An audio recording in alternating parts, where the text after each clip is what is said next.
Kanka korkunç bir şey değil yani hasta. Öyle yapmanız onu daha da öyle yapıyor. Sakin olun. Bir şey yapma. Araba kapalı.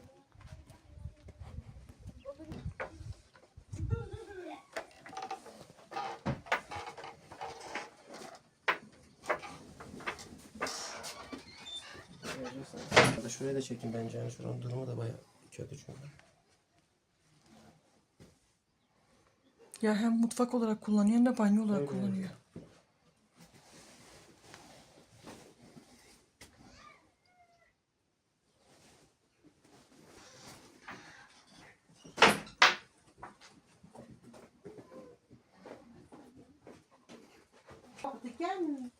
Haberde olsun.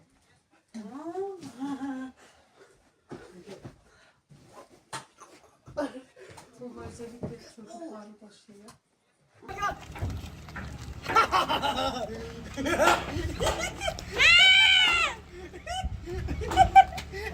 Çocukların engelidir.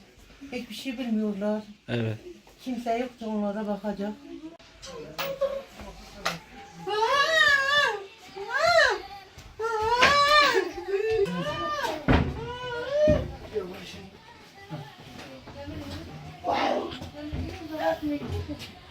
Ne? Abi, çantam.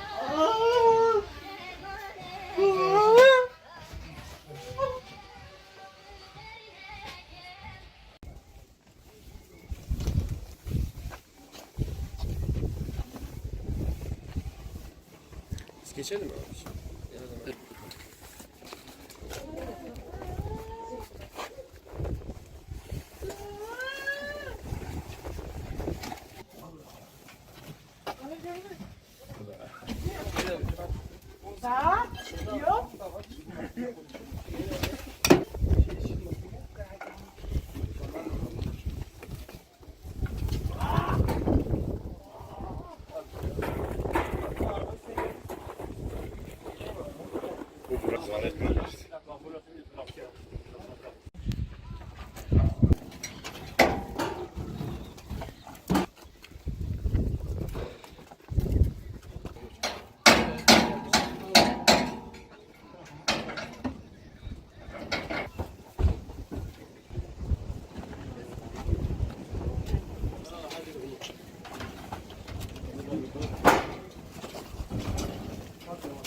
abi?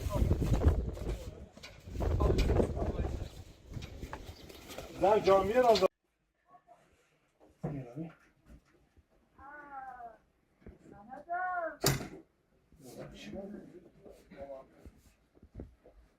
Abi. Bunu ayakkabılarını çıkarmasınlar. Abi ayakkabını çıkarma.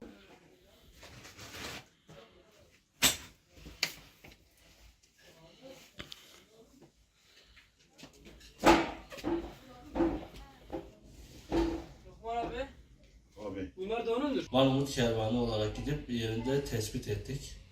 Tespit sonucunda şuna kanaat getirdik dernek olarak. Aile yaşadığı ev ortamı yaşama uygun ve elverişli değil. Sağlık açısından sorunlu.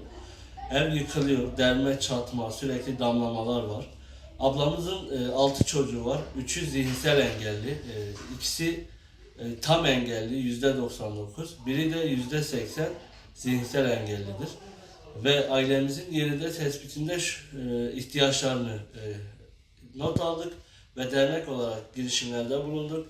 Bir hayırsever vasıtasıyla ailemizin buzdolabı, çamaşır makinesi, fırın, tabakları, çocukların giyimi ve 3 özel gereksinimli çocuğun özel bir yatağa ihtiyaç olduğunu fark ettik. Onu da aldık, 3 tane yatak. Ve halılarını değiştirdik. Bir de 6 kapaklı MDF şeklinde dolap ihtiyaçlarını giderdik. Gıda yardımı da yaptık ve sürekli de takibat halinde olacağız. Yardımlarımızı gerçekleştireceğiz. Ailemizin şu an bir eve ihtiyacı var. Çünkü yaşadıkları ev yaşam koşullarına elverişli değil. Sağlık açısından çok sorunlu. Zaten 3 tane engelli çocuğu var. Bundan dolayı bizler de girişimlerde bulunduk. Köy muhtarıyla diyalog halindeyiz. Sosyale başvuru yapıldı. Ailenin inşallah evini en kısa sürede yapmaya çalışacağız sosyal aracılığıyla. Tabii ki bu süreçte yine ailenin birçok ihtiyaçları olacak. Bunun için gerekli ihtiyaçları not aldık ve hayırseverlerden çağrımız şudur. Gelin hep birlikte bu ailemizin ihtiyaçlarını giderelim. Kanka korkunç bir şey değil yani hasta. Öyle yapmanız onu daha böyle yapıyor. Sakin olun.